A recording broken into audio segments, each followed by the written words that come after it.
Good morning everyone. છેલ્લે આપણે chapter 2 માં રુથરફોર્ડના આલ્ફા કણ પ્રકિરણનો પ્રયોગ અને રુથરફોર્ડના પરમાણ્વીય નમૂનાની ખામીઓ જોઈ ગયા હતા.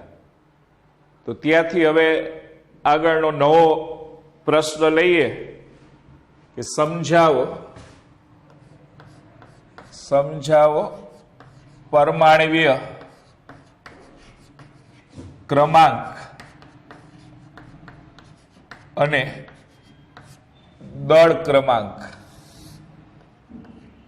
તો પહેલા તો પરમાણ્વીય ક્રમાંકની વ્યાખ્યા આ રીતે અપાઈ છે કે પરમાણુના કેન્દ્રમાં રહેલા પ્રોટોનની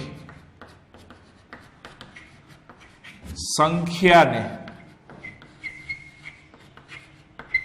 પરમાણ્વીય ક્રમાંક કહેવાય છે. પરમાણુના કેન્દ્રમાં રહેલા પ્રોટોનની સંખ્યાને પરમાણ્વીય ક્રમાંક કહેવાય, જેને સંજ્ઞા ઝેડ વડે બતાવાય છે. અથવા તો પરમાણ્વીય ક્રમાંકની વ્યાખ્યા આમે અપાય છે કે તટસ્થ પરમાણુમાં રહેલા ઇલેક્ટ્રોનની સંખ્યાને પરમાણ્વીય ક્રમાંક કહેવાય છે. દાખલા તરીકે આપણે એમ કહીએ ને, આ કાર્બન હોય આમ, તો કાર્બનના ધારો કે આ પરમાણુના કેન્દ્રમાં 6 પ્રોટોન, 6 ન્યુટ્રોન અને 6 ઇલેક્ટ્રોન છે. તો આ પરમાણુના કેન્દ્રમાં રહેલા પ્રોટોનની જે સંખ્યા હોય ને, એ જ એનો પરમાણુ ક્રમાંક કહેવાય. આનો પરમાણુ ક્રમાંક 6 કહેવાય. અથવા અત્યારે આ તટસ્થ પરમાણુ છે, તો તટસ્થ પરમાણુમાં ઇલેક્ટ્રોનની જે સંખ્યા હોય એને પણ પરમાણ્વીય ક્રમાંક કહેવાય છે. ઇલેક્ટ્રોનની સંખ્યાના આધારે વ્યાખ્યા લખો ને, ત્યારે અહીંયા તટસ્થ પરમાણુ લખવું જરૂરી છે. ધારો કે તમે એમ લખ્યું હોય કે એને પ્લસ,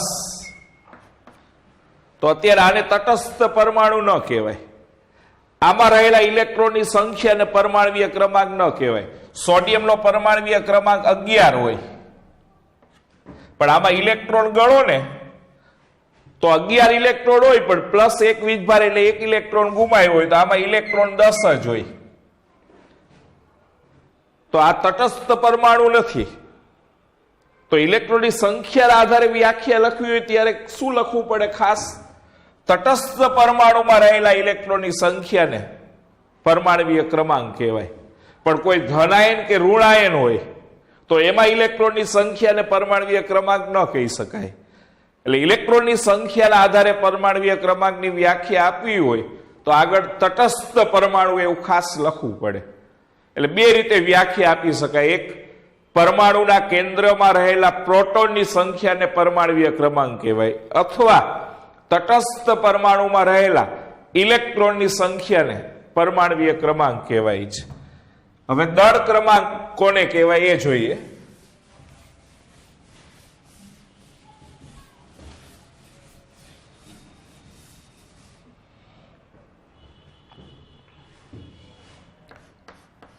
બીજો એમાં મુદ્દો છે દળ ક્રમાંક. દળ ક્રમાંકને સંજ્ઞા એ વડે બતાવાય છે. દળ ક્રમાંક માટે બીજો શબ્દ પરમાણ્વીય દળ, અથવા ઘણીવાર દળના બદલે પરમાણ્વીય ભાર શબ્દ વાપરતા હોય છે. એટલે દળ ક્રમાંકને પરમાણ્વીય દળ અથવા પરમાણ્વીય ભારે કહેવાય છે. એટલે દળ ક્રમાંકની વ્યાખ્યા આ રીતે અપાય છે કે પરમાણુના કેન્દ્રમાં રહેલા ન્યુક્લિયોનની સંખ્યાને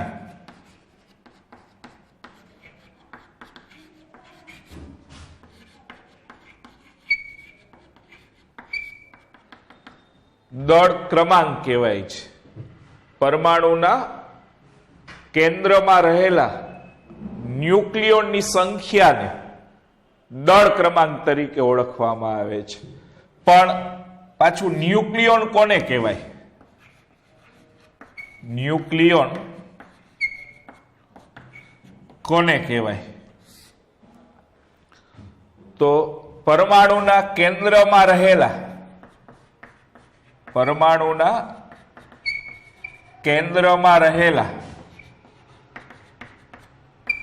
પ્રોટોન અને ન્યુટ્રોનને સંયુક્ત રીતે ન્યુક્લિયોન કહે છે. પરમાણુના કેન્દ્રમાં રહેલા પ્રોટોન અને ન્યુટ્રોનને સંયુક્ત રીતે ન્યુક્લિયન કહેવાય. ધારો કે આ એક પરમાણુ છે, એના કેન્દ્રમાં 6 પ્રોટોન અને 8 ન્યુટ્રોન છે. એક પરમાણુના કેન્દ્રમાં 6 પ્રોટોન ને 8 ન્યુટ્રોન છે. તો આ પરમાણુના કેન્દ્રમાં રહેલ પ્રોટોન ને ન્યુટ્રોન બેયને ન્યુક્લિયોન થી ઓળખાય છે. તો ટોટલ ન્યુક્લિયોન કેટલા કહેવાય? 14 ન્યુક્લિયોન છે. આમાં 14 ન્યુક્લિયોન છે એટલે એનો દળ ક્રમાંક 14 કહેવાય. પરમાણુના કેન્દ્રમાં રહેલા ન્યુક્લિયોનની સંખ્યાને દળ ક્રમાંક કહેવાય છે. એટલે ન્યુક્લિયોન પાછું કોને કહેવાય? તો પરમાણુના કેન્દ્રમાં રહેલા પ્રોટોન અને ન્યુટ્રોન એ બેયને સંયુક્ત રીતે ન્યુક્લિયોન થી ઓળખવામાં આવે. પ્રોટોનને ન્યુક્લિયોન કહેવાય અને ન્યુટ્રોન છે એને ન્યુક્લિયોન કહેવાય છે. એટલે કેન્દ્રમાં રહેલા બે ઘટકોને ન્યુક્લિયોન થી ઓળખવામાં આવે છે. અને આ ન્યુક્લિયોનની સંખ્યાને દળ ક્રમાંક કહેવામાં આવે છે. એટલે કે દળ ક્રમાંક A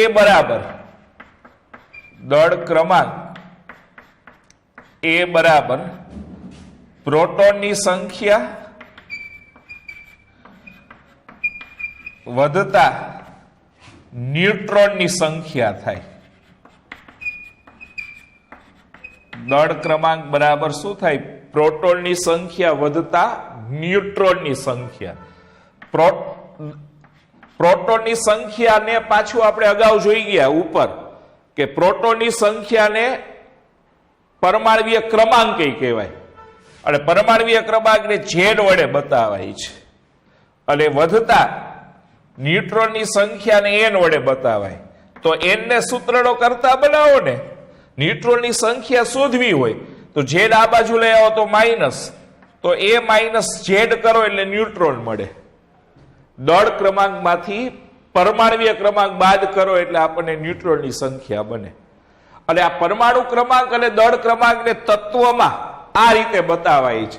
ધારો કે કોઈ તત્વની સંજ્ઞા આપણે x ધારીએ તો એ તત્વ છે એની ઉપર જે હોય એને મૂર્ધક કહેવાય છે. તો એના ઉપર મૂર્ધક ડાબી બાજુ ઉપર તરફ દળ ક્રમાંક બતાવાય છે અને તત્વની સંજ્ઞાની ડાબી બાજુ નીચે તરફ હોય એને પાદાંક કહેવાય. એને સંજ્ઞા ઝેડ વડે બતાવાય છે.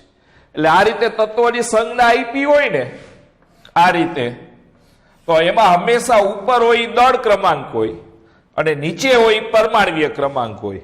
ધારો કે આ રીતે લખ્યું હોય કે સોડિયમ 1123,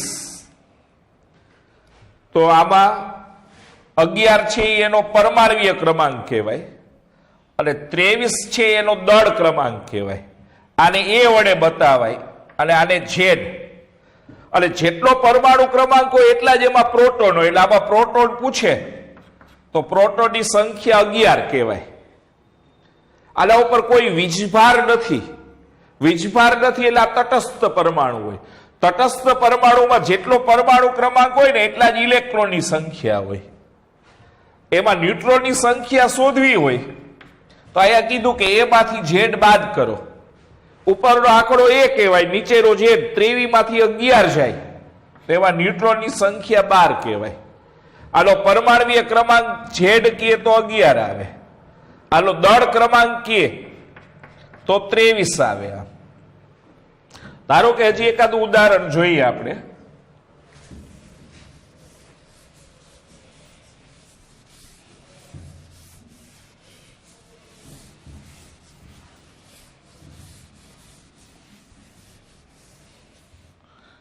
કે આ રીતે લખ્યું હોય કે આર્ગોન ડાબી બાજુ નીચે 18 અને ડાબી બાજુ ઉપર 40 લખેલું હોય, તો આ નીચેનો આંકડો છે ને એ પરમાણવીય ક્રમાંક બતાવે. આમાં પરમાણવીય ક્રમાંક 18 કહેવાય. પછી જેટલો પરમાણવીય ક્રમાંક હોય ને એટલા જ એમાં પ્રોટોન હોય, એટલે આમાં પ્રોટોનની સંખ્યા 18 કહેવાય. આના ઉપર કોઈ વીજભાર નથી, ધન કે ઋણ વીજભાર આપ્યો નથી. ધન કે ઋણ વીજભાર ન હોય એટલે આ તટસ્થ પરમાણુ કહેવાય.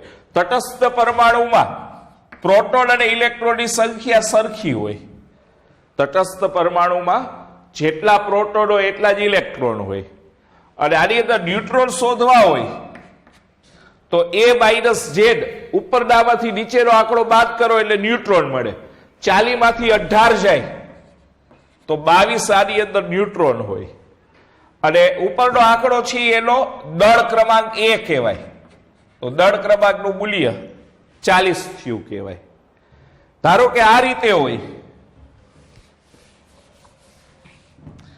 કે S 16 32 2 આમ આપેલું છે. આ રીતે આપેલું હોય તો આમાં પરમાણવીય ક્રમાંક 16 કહેવાય. આ નીચેનો આંકડો પરમાણવીય ક્રમાંક બતાવે છે. આમાં પ્રોટોનની સંખ્યા જેટલો પરમાણવીય ક્રમાંક હોય એટલા જ પ્રોટોન હોય, એટલે પ્રોટોનની સંખ્યા 16 આવે. આમાં ઇલેક્ટ્રોનની સંખ્યા, જો આ તટસ્થ પરમાણુ નથી, આના ઉપર -2 વીજભાર છે. -2 વીજભાર એવું સૂચવે છે કે એ 2 ઇલેક્ટ્રોન મેળવે. એટલે એની પાસે જેટલા પ્રોટોન હોય એટલા ઇલેક્ટ્રોન તો હોય જ, પણ -2 એટલે 2 વધારાના મેળવે. એટલે 16 હોય, 16 માંથી 2 મેળવે તો એની પાસે ઇલેક્ટ્રોન 18 થઈ જશે. ન્યુટ્રોનની સંખ્યા A-Z ઉપરનામાંથી નીચેનું બાદ કરો તો 32 માંથી 16 જાય તો 16, તો ન્યુટ્રોનની સંખ્યા 16 હોય. અને દળ ક્રમાંક કે તો ઉપરનો આંકડો દળ ક્રમાંક બતાવે છે. દળ ક્રમાંક છે એ 32 હોય. એની અંદર એમાં દળ ક્રમાંક છે એ 32 હોય. આ રીતે બતાવ્યું હોય કે L 1327 3 આમ L 1327 3 તો આમાં નીચેનો આંકડો હોય પરમાણવીય ક્રમાંક કહેવાય. એટલે Z નું મૂલ્ય 13. જેટલો પરમાણવીય ક્રમાંક હોય એટલા જ પ્રોટોન હોય, એટલે પ્રોટોનની સંખ્યા 13. ઇલેક્ટ્રોનની સંખ્યા, જો આ તટસ્થ પરમાણુ હોય તો પ્રોટોન ને ઇલેક્ટ્રોન સરખા હોય, એટલે ઇલેક્ટ્રોન 13 હોય. પણ આ તટસ્થ નથી, એના ઉપર +3 વીજભાર છે. +3 વીજભારનો અર્થ એવો થાય કે 3 ઇલેક્ટ્રોન ગુમાવે. તો એની પાસે 13 ઇલેક્ટ્રોન હોય ને એમાંથી 3 ગુમાવી દે. 13 માંથી 3 ગુમાવે તો ઇલેક્ટ્રોનની સંખ્યા 10. ન્યુટ્રોનની સંખ્યા A-Z ઉપરનો આંકડો A કહેવાય, નીચેનો Z. A માંથી Z બાદ કરો, 27 માંથી 13 જાય તો 14. ન્યુટ્રોનની સંખ્યા 14 થાય. અને એનો દળ ક્રમાંક કે A, તો દળ ક્રમાંક 27 થશે. ચાલો એના પછીનો પ્રશ્ન જોઈએ કે સમભારિકો અને સમસ્થાનિકો સમજાવો.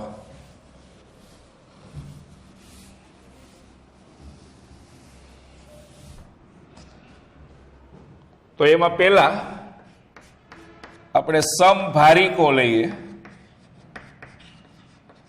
સમભારિકો માટે અંગ્રેજી શબ્દ આઇસોબાર શબ્દ વપરાય છે. સમભારિકોને અંગ્રેજીમાં આઇસોબાર તરીકે ઓળખવામાં આવે. અને આઇસોબાર કોને કહેવાય? તો કે જે પરમાણુઓના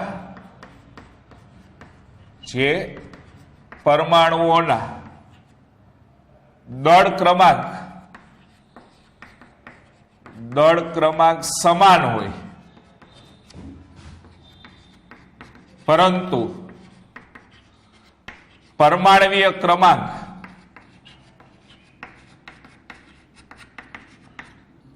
જુદા જુદા હોય.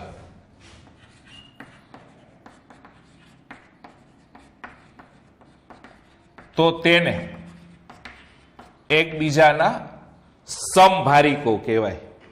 જે પરમાણુઓના દળ ક્રમાંક સમાન હોય પરંતુ પરમાણવીય ક્રમાંક જુદા જુદા હોય તો એને એકબીજાના સમભારિકો કહેવામાં આવે.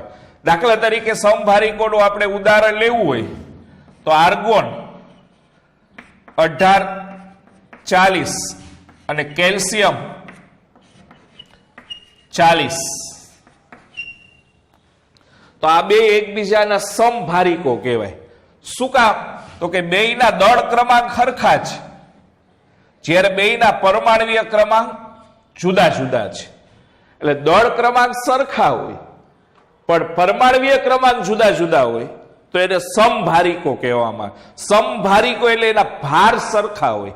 ઉપરનો આંકડો બેયના ભાર બતાવે છે, એટલે એના ભાર સરખા હોય એટલે એને સમભારિકો કહેવામાં આવે છે. હજી એવું બીજું ઉદાહરણ લેવું હોય તો કાર્બન 14 અને નાઇટ્રોજન 14. પછી આ નીચેનો પરમાણુ ક્રમાંક ન બોલો તો હાલે, એ તો નિશ્ચિત જ હોય જે તે તત્વનો. એટલે આને વચ્ચે આ રીતે કાર્બન 14 ને નાઇટ્રોજન 14. તો અહીંયા શું છે? બેયના દળ ક્રમાંક સરખા છે, જ્યારે પરમાણવીય ક્રમાંક જુદા જુદા છે. માટે આ બંને એકબીજાના સમભારિકો કહેવામાં આવે છે. એના પછી હવે સમસ્થાનિકો જોઈએ.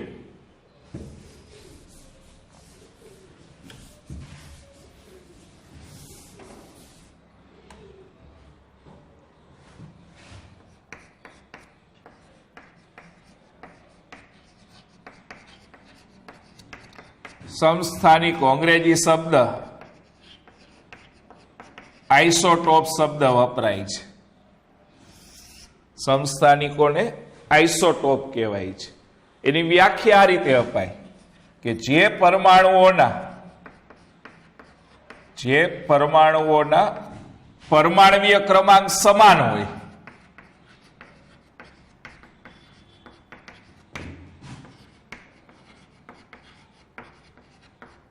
પરંતુ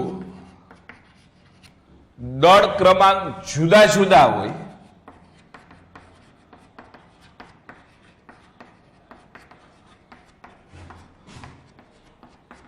તો તેને એકબીજાના સમસ્થાનિકો કહેવાય છે. એટલે જે પરમાણુઓના પરમાણવીય ક્રમાંક સમાન હોય પરંતુ દળ ક્રમાંક જુદા જુદા હોય તો એવા પરમાણુઓને એકબીજાના સમસ્થાનિકો કહેવાય. સમભારિકોમાં દળ ક્રમાંક સરખા હતા અને પરમાણવીય ક્રમાંક જુદા હતા. સમસ્થાનિકોમાં પરમાણવીય ક્રમાંક સમાન હોય અને દળ ક્રમાંક જુદા જુદા હોય. દાખલા તરીકે ઉદાહરણ લેવું હોય સમસ્થાનિકોનું તો કાર્બન 12 અને કાર્બન 14. તો આ બે એકબીજાના સમસ્થાનિકો કહેવાય. શું કામ? તો કે બેયના પરમાણવીય ક્રમાંક સરખા છે, જ્યારે બેયના દળ ક્રમાંક અલગ અલગ છે. બેયના પરમાણવીય ક્રમાંક સરખા છે, જ્યારે દળ ક્રમાંક અલગ છે. માટે આ બંને એકબીજાના સમસ્થાનિકો છે એવું કહેવાય. બીજું ઉદાહરણ હજી લેવું હોય તો ક્લોરીન 35 અને ક્લોરીન 37. તો આ બંને પણ એકબીજાના સમસ્થાનિકો છે. શું કામ? બેયના દળ ક્રમાંક સરખા છે, જ્યારે બેયના પરમાણવીય ક્રમાંક સરખા છે, જ્યારે બેયના દળ ક્રમાંક અલગ અલગ છે. એટલે પરમાણવીય ક્રમાંક સરખા હોય પણ દળ ક્રમાંક જુદા હોય તો એને એકબીજાના સમસ્થાનિકો કહેવાય. હાઇડ્રોજનના આવા 3 સમસ્થાનિક હોય.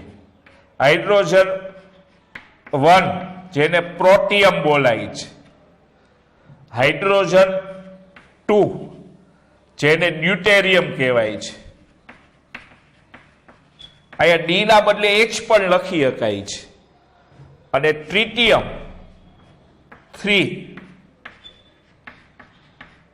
અહીંયા આપણે ટી ના બદલે H લખી શકાય છે. અહીંયા ડી ના બદલે તમે H લખો તો હાલે, આમ કે H12 તો એને વચાય ડ્યુટેરિયમ, H3 વચાય એને ટ્રિટિયમ. તો હાઇડ્રોજનના આવા 3 સમસ્થાનિક છે, પ્રોટિયમ, ડ્યુટેરિયમ અને ટ્રિટિયમ. અને આવા શું છે? ત્રણેયના પરમાણવીય ક્રમાંક સરખા છે પણ ત્રણેયના દળ ક્રમાંક અલગ અલગ છે. એટલે પરમાણવીય ક્રમાંક સરખા હોય પણ દળ ક્રમાંક જુદા જુદા હોય તો એને એકબીજાના સમસ્થાનિકો કહેવાય. અને સમસ્થાનિકો છે એ માં તફાવત ન્યુટ્રોનની સંખ્યાને લીધે જોવા મળે છે. સમસ્થાનિકોમાં તફાવત ન્યુટ્રોનની સંખ્યાને લીધે જોવા મળે. આમાં તમે ન્યુટ્રોન ગણો તો 12 માંથી 6 જાય તો 6 ન્યુટ્રોન છે. આમાં ન્યુટ્રોન 6 છે. આમાં 14 માંથી 6 જાય તો 8 ન્યુટ્રોન છે. એટલે સમસ્થાનિકોમાં પ્રોટોન હરખા હોય. જો બેમાં પરમાણુ ક્રમાંક 6 એટલે બેમાં પ્રોટોન 6 હોય, પણ ન્યુટ્રોન એકમાં 6 ને એકમાં 8 છે. તો સમસ્થાનિકોની વ્યાખ્યા આવે આપી શકાય કે જે પરમાણુઓમાં પ્રોટોનની સંખ્યા સરખી હોય પરંતુ ન્યુટ્રોનની સંખ્યા જુદી જુદી હોય એને સમસ્થાનિકો કહેવાય. એટલે ઘણીવાર આમે વ્યાખ્યા આપી હોય તોય સાચી ગણવી કે જે પરમાણુઓમાં પ્રોટોનની સંખ્યા સરખી હોય પરંતુ ન્યુટ્રોનની સંખ્યા જુદી જુદી હોય તો તેને પણ એકબીજાના સમસ્થાનિકો કહેવાય. આમાં તમે કયો ને તો બેમાં પ્રોટોન 17 છે પણ ન્યુટ્રોન અલગ છે. 35 માંથી 17 જાય એટલે 18, 37 માંથી 17 જાય એટલે 20. આમાં 18 ન્યુટ્રોન છે અને આમાં 20 ન્યુટ્રોન છે. આમાં ન્યુટ્રોન એકમાંથી એક જાય એટલે આમાં ન્યુટ્રોનની સંખ્યા 0 કહેવાય. 2 માંથી 1 જાય એટલે આમાં ન્યુટ્રોન 1 કહેવાય. 3 માંથી 1 જાય એટલે આમાં ન્યુટ્રોન 2 છે. બધામાં પ્રોટોન એક જ કહેવાય. જેટલો પરમાણુ ક્રમાંક હોય ને એટલા જ પ્રોટોન હોય. એટલે પ્રોટોનની સંખ્યા સરખી હોય પણ ન્યુટ્રોનની સંખ્યા જુદી જુદી હોય તો પણ એને એકબીજાના સમસ્થાનિકો કહેવાય છે. અને આ ત્રણેયનું સાપેક્ષ પ્રમાણ આવું હોય. પ્રોટિયમનું પ્રમાણ 99.985% હોય છે. 99.985% પ્રોટિયમનું પ્રમાણ જોવા મળે છે. ડ્યુટેરિયમનું પ્રમાણ 0.015% હોય છે. અને ટ્રિટિયમનું પ્રમાણ સાવ નહિવત 10⁻15% હોય, જેને આપણે અવગણી શકીએ.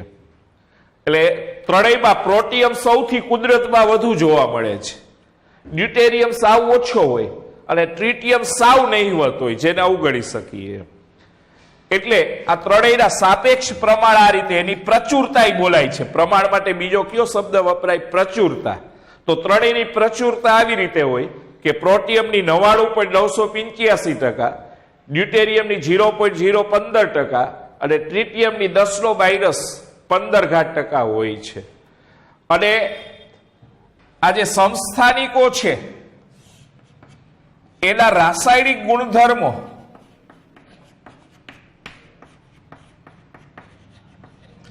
એ ઇલેક્ટ્રોનની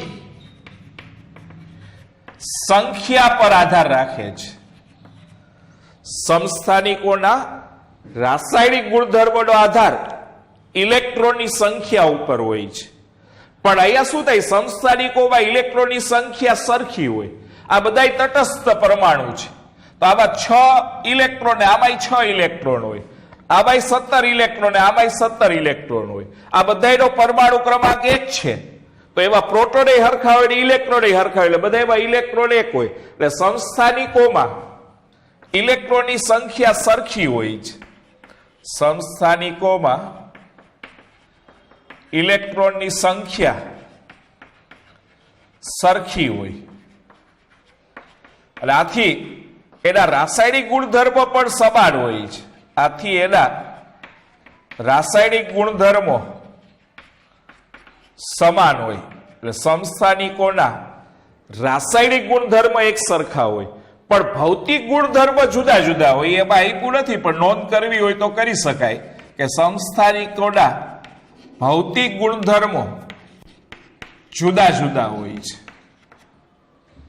એટલે સમસ્થાનિકોના રાસાયણિક ગુણધર્મ એક સરખા હોય. શું કામ? તો કે એમાં ઇલેક્ટ્રોનની સંખ્યા સરખી હોય છે પણ એના ભૌતિક ગુણધર્મ જુદા જુદા હોય.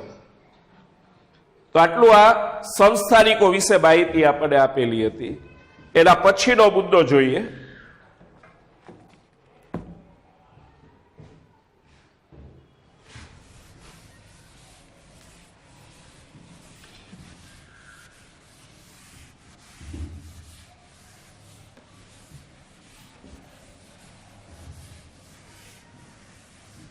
એના પછીનો પ્રશ્ન છે પરમાણુની રચનામાં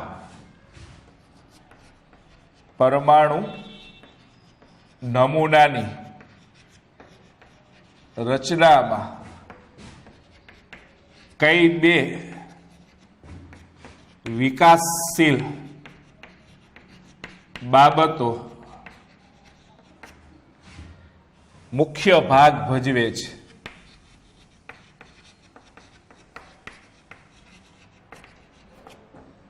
આપણે પરમાણુનો નમૂનો સૌ પ્રથમ થોમ્સને આપેલો હતો, પણ થોમ્સને એવું કીધું હતું કે ધન વીજભાર ને દળ સમગ્ર ભાગમાં એક સરખી રીતે વેચાયેલો હોય. પછી રુથરફોર્ડે આલ્ફા કણ પ્રકિરણનો પ્રયોગ કર્યો અને એના ઉપરથી એને કેન્દ્ર ધરાવતો પરમાણુનો નમૂનો આપ્યો. અને આધુનિક પરમાણુનો નમૂનો છે એમાં આવી બે વિકાસશીલ બાબતો અગત્યનો ભાગ ભજવે છે. હાલમાં આપણે જે પરમાણુનો નમૂનો શીખીએ છીએ એમાં આવી બે બાબતો અગત્યનો ભાગ ભજવે. એક કે વિકિરણ છે અથવા વિદ્યુત ચુંબકીય વિકિરણ છે. વિદ્યુત ચુંબકીય વિકિરણનો દ્વૈત સ્વભાવ. આગળ જતા આપણને આવશે કે આ વિકિરણ છે ને એ દ્વિસ્વભાવ ધરાવે, બે પ્રકારનો સ્વભાવ ધરાવે, જેને દ્વૈત સ્વભાવ કહેવાય. એક વિકિરણ તરંગ પ્રકૃતિ ધરાવતું હોય, એટલે કે વિકિરણ છે તરંગોનું બનેલું હોય, અને વિકિરણ કણ પ્રકૃતિ ધરાવતું એટલે વિકિરણ કણોનું બનેલું હોય. એટલે આના બે દ્વૈત સ્વભાવમાં આવા બે સ્વભાવ હોય, એક તરંગ સ્વભાવ હોય એનો, અને એક એનો કણ સ્વભાવ હોય, જેને એનો દ્વૈત સ્વભાવ કહેવાય. અને એની વિગતે ચર્ચા આપણે આગળ આવે છે. અને બીજું કે પરમાણવીય વર્ણપટ. આ બંનેના આધારે વિદ્યુત ચુંબકીય વિકિરણનો દ્વૈત સ્વભાવ અને પરમાણવીય વર્ણપટ, આ બંનેના આધારે પરમાણુનો નમૂનો કેવો હોય રજૂ કરવામાં આવેલો છે. એટલે પરમાણુનો નમૂનો રજૂ કરવામાં બે બાબતો અગત્યની છે: વિદ્યુત ચુંબકીય વિકિરણનો દ્વૈત સ્વભાવ અને પરમાણવીય વર્ણપટ. એના પછીનો મુદ્દો જોઈએ કે વિદ્યુત ચુંબકીય વિકિરણની તરંગ પ્રકૃતિ સમજાવો.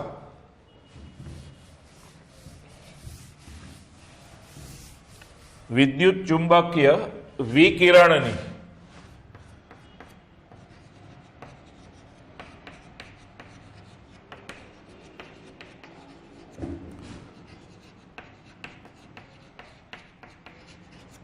તરંગ પ્રકૃતિ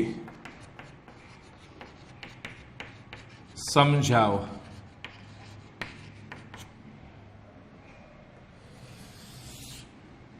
તો એની અંદર 1870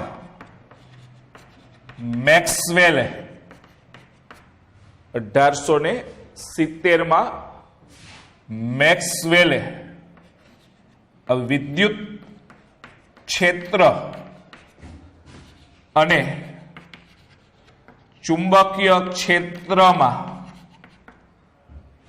વીજભારિત કણની વર્તણૂક સમજાવી. 1870 મેક્સવેલે આ વીજભારિત કણ વિદ્યુત ક્ષેત્રમાં કેવી વર્તણૂક ધરાવે અને એ જ વીજભારિત કણ ચુંબકીય ક્ષેત્રમાં કેવી વર્તણૂક ધરાવે એના વિશેની સમજૂતી આપેલી. એટલે સૌ પ્રથમ વીજભારિત કણ વિદ્યુતીય અને ચુંબકીય ક્ષેત્રમાં કેવી વર્તણૂક ધરાવે છે એની સમજૂતી આ મેક્સવેલે આપેલી છે. અને તેને જણાવ્યું કે આ વીજભારિત કણ પ્રવેગિત થાય ત્યારે તેમાંથી વીજ ક્ષેત્ર અને ચુંબકીય ક્ષેત્ર એકાંતરીય રીતે ઉદ્ભવે છે. એટલે મેક્સવેલે જણાવ્યું કે જ્યારે કોઈ વીજભારિત કણ પ્રવેગિત થાય, આ કેન્દ્રની આજુબાજુ ઇલેક્ટ્રોન ફરતો હોય ને, કેન્દ્રની આજુબાજુ ઇલેક્ટ્રોન ફરતો હોય તો ઇલેક્ટ્રોન કેવો કહેવાય? વીજભારિત કણ કહેવાય. અને આપણે અગાઉ જોઈ ગયા કે કોઈ પણ પદાર્થ કક્ષામાં ફરે ને ત્યારે પ્રવેગિત થાય છે. તો અહીંયા ઇલેક્ટ્રોન શું થતો હોય? પ્રવેગિત થતો હોય.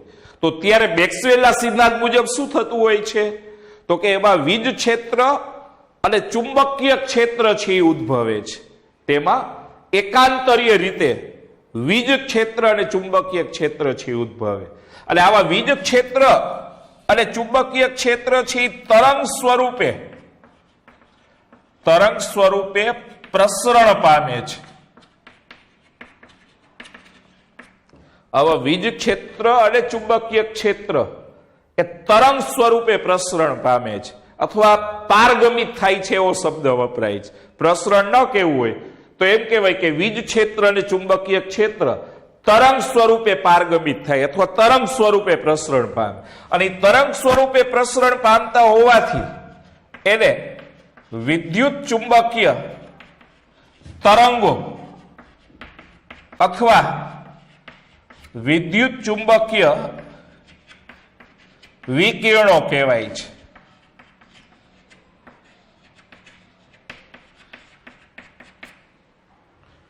તો આટલું આ પ્રશ્નમાં આપ્યું હતું કે 1870માં મેક્સવેલે વીજ ક્ષેત્ર અને ચુંબકીય ક્ષેત્રમાં વીજભારિત કણની વર્તુણક સમજાવી અને તેને જણાવ્યું કે વીજભારિત કણ પ્રવેગિત થાય ત્યારે તેમાંથી વીજ ક્ષેત્ર અને ચુંબકીય ક્ષેત્ર એકાંતરીય રીતે ઉદ્ભવે છે.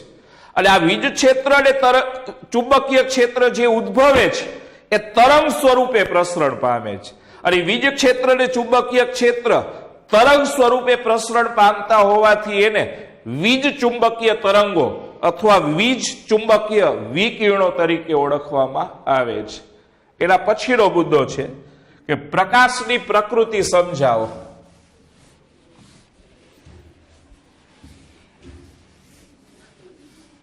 એના પછીનો મુદ્દો આપ્યો છે કે પ્રકાશની પ્રકૃતિ સમજાવો. પ્રકાશની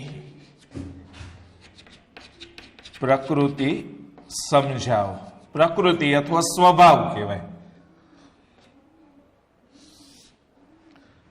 તો અહીંયા પ્રકાશ છે એ પ્રકાશનું વિકિરણ સ્વરૂપ એ ઘણા સમય થયા જાણીતું છે.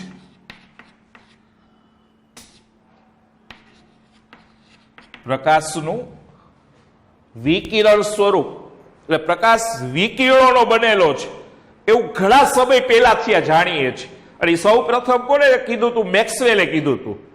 મેક્સવેલે કીધું હતું કે પ્રકાશ એ વિકિરણોનું બનેલું હોય અને વિકિરણો છે એ વીજ ચુંબકીય તરંગ સ્વરૂપે પ્રસરણ પામે છે. એટલે વિકિરણ તરંગ પ્રકૃતિ ધરાવે છે એમ કહેવાય. પ્રકાશનું વિકિરણ સ્વરૂપ એ ઘણા સમયથી જાણીતું છે. અને ન્યૂટનના સમયમાં પ્રકાશ કણોનો બનેલો છે એવું નક્કી થયેલું અથવા ધારવામાં આવે છે એમ કહેવાય. એટલે ન્યૂટનના સમયમાં પ્રકાશ કણોનો બનેલો છે એવું નક્કી થયેલું. અને આ મેક્સવેલે પ્રકાશની તરંગ પ્રકૃતિ સાબિત કરેલી. એટલે ન્યૂટનના સમયમાં પ્રકાશ કણોનો બનેલો છે એવું સાબિત થયું. અને મેક્સવેલે એવું કીધું કે પ્રકાશ તરંગ પ્રકૃતિ ધરાવે છે. એટલે આમ પ્રકાશના બે પ્રકારના સ્વભાવ થયા કહેવાય કે પ્રકાશ છે એ કણ સ્વભાવે ધરાવે છે અને પ્રકાશ એ તરંગ સ્વભાવે ધરાવે છે. પ્રકાશનું વિકિરણ છે ને એ આવા નાના નાના કણોનું તો બનેલું જ હોય પણ હારે હારે એ તરંગ પ્રકૃતિ ધરાવે છે. પ્રકાશ એ તરંગ પ્રકૃતિ ધરાવે છે અને પ્રકાશ કણોનું પણ બનેલું છે. એટલે પ્રકાશ આવા બે પ્રકારનો સ્વભાવ ધરાવે છે. એને એનો દ્વૈત સ્વભાવ કહેવાય છે. એને એનો શું કહેવાય છે? દ્વૈત સ્વભાવ કહેવામાં આવે છે.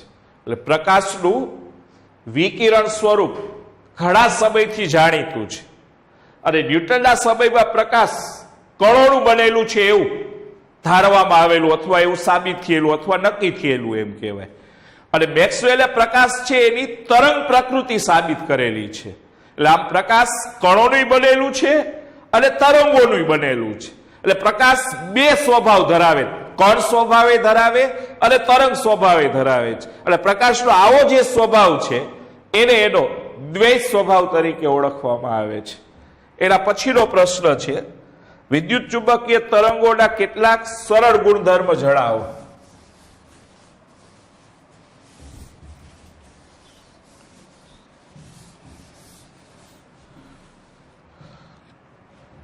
વિદ્યુત ચુંબકીય તરંગોના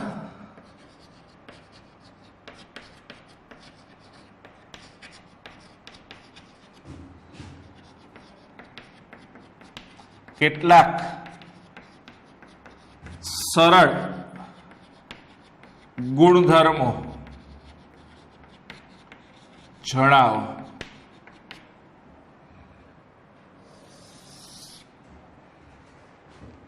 તો પહેલો મુદ્દો છે કે આ તરંગો એટલે વીજ ચુંબકીય તરંગોમાં વીજ ક્ષેત્ર અને ચુંબકીય ક્ષેત્ર પરસ્પર લંબ અને તરંગના સંચરણની દિશાને પણ લંબ હોય છે. એટલે આ વીજ ક્ષેત્ર અને ચુંબકીય ક્ષેત્ર એકબીજાને લંબ હોય.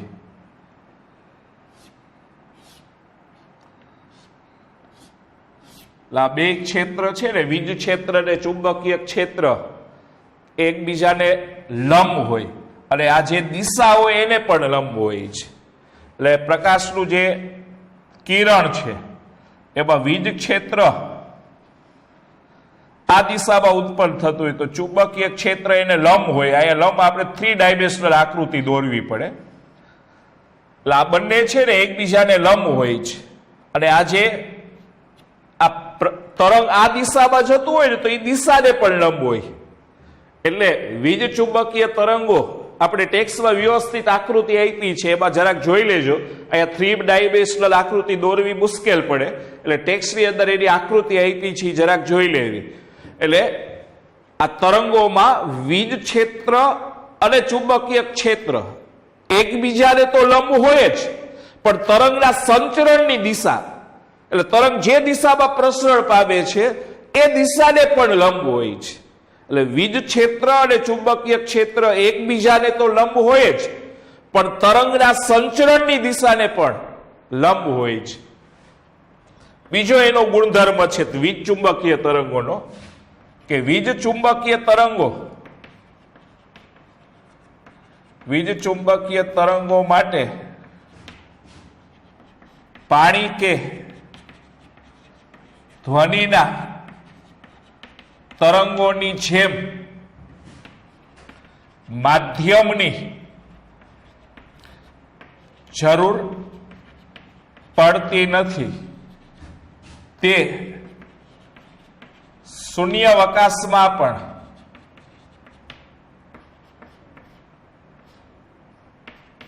પ્રસરણ પામે છે અથવા ગતિ કરે છે. એટલે વીજ ચુંબકીય તરંગો માટે પાણી કે ધ્વનિના તરંગોની જેમ માધ્યમની જરૂર ન પડે.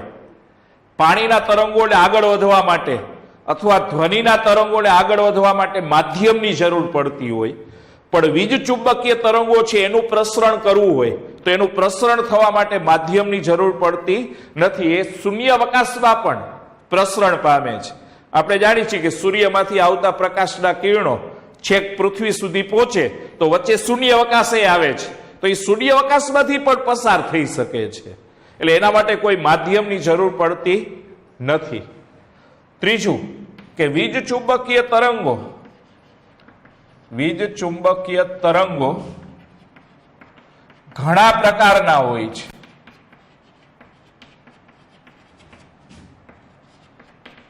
જે તરંગ લંબાઈ અથવા આવૃત્તિની બાબતમાં